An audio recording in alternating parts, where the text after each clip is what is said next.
Tere, mina olen Lenne. Mina esindan brändi Sahvalgiit. See on kodumaine lasteriiete bränd, mis on tehtud sünnist koolini, riided kuni 146-ni.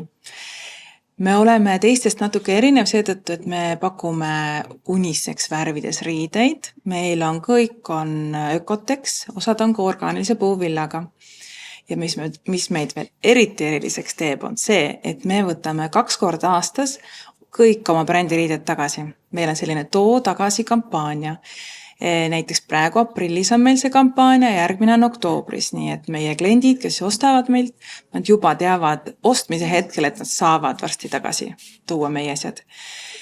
Ja see on väga lahe ettevõtmine, et see annab vanematele kohe julgust, et kui ta laps kasvab välja, riided lähevad katki, siis tal on koht, kuhu need riided tagasi viia.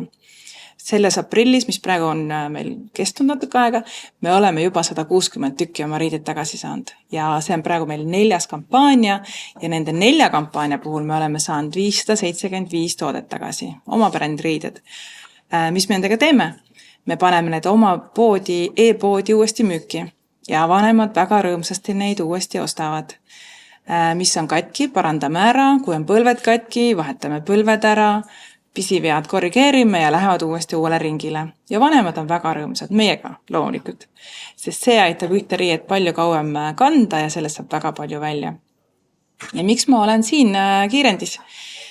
Ma olen siin kiirendis, ma arvan kõige rohkem sellepärast, et leidagi teisi sarnaselt mõtlejaid, seda kogukonnatunnet ja sellist ühtsust, mis siit saab. Ja loomulikult see annab ka natuke kinnitust, et ma ise olen ka õigel teel. Aitäh!